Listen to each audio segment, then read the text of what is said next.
Hi guys, so I thought today I would make a brief video on how I do my wording for my cash envelopes. It's really simple. As you can see, I've already made some, but I'm going to start a new project today for you guys. All you do is you go to the text over here on the left, you type out what you want, and so I'm going to do groceries again. And then I don't have the subscription to Cricut, and so I use the free fonts that are available. And all you do is you go up here to font and you can pick whichever one you want. If you have the Cricut Design Space and you have the subscription, you can pick whatever you want. But like I said, I have to go the free route. So I'll do system, and then whatever comes with my system, that's what's in here. And this is everything that you can find in Microsoft Word or anything else. Bromello is my favorite, and so this is what it looks like when you push that in. I don't like the way, of course, that it's separated. So in order to put it all together, I expand it out large enough so that way I can see. I don't have my glasses on, so that's why it's so big. But all you would do in order to be able to separate them and make them closer is to right click and ungroup. And from here, you can move each individual letter. You just have to make sure that each letter touches just right with the stem of the last one. Otherwise, when you go to cut, say that I keep the I separate from the R, or I put it just close enough, but there's still a little bit there. When it cuts, it will basically make it so that way it rips, or it's not connected at all. That's why I expand it so that way you can see what you're doing. And so I'll overlap each one,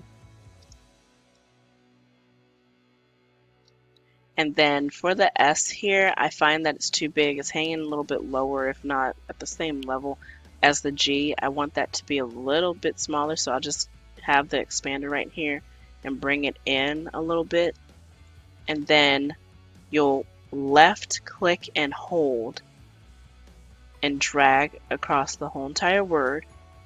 And then you'll right click right in the middle and weld it together. And from here, you can size it to where you need it to size, well, to be at. I did, for this one, it'll be 5.5. I find that if I try to make it 5.5 just by itself, you see how the number right here, it gets close, but it doesn't actually hit it. It'll go over it. In order for me to get exactly 5.5, I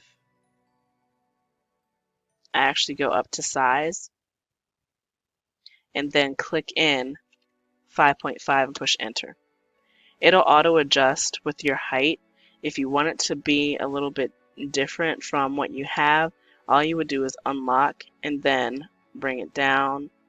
And to adjust it, if it looks too long, you can bring it over, just as long as it's within that 6.75 like the last video. That's the size of mine, is 4 inches by 6.75. As long as you're under that and it looks decent to you, then you're good. Now I was going to do 5.5, but I think I'll just do like 5.9. Hopefully that doesn't adjust it too bad. But it looks decent there, and I'll just unlock this so that way if you make an adjustment, you just want to expand it, you won't expand it and then bring it down. It won't do anything weird on you, and you're good to go. Everything moves together, and all you have to do is push make it, and then you're done. You can put a whole bunch of words on here. If you have a 12 by 12 paper, then you can of course fit a whole bunch. Or if you have like the 8 by 11, just make sure that it's within the confines of the 8 by 11 sheet of paper. You can put whatever color paper that you want in order to make that. Like I had the purple for the wording in the last video, but you can put anything that you want: black, yellow, purple, construction paper, anything that it is. But I wouldn't, I would rather not do construction paper because of course it rips. But I did a light cardstock with my last video, and then you can do like the Walmart, the little pack that you get in the scrapbook section. You can do that, or you can do whatever cardstock you want. Just make sure it's not too thick, because If it gets anywhere close to the edge, it will of course not seal properly.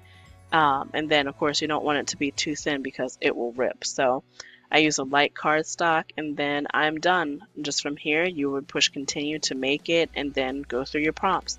And so I hope you guys really enjoyed this video. Hope that was simple. I'll see you in the next video. Like I said, I'll be posting in January regularly. These are just 2 videos that I thought would be helpful so you can see how I set up everything from here. And so I will see you guys in the next video, and you guys have a great rest of your year. Bye.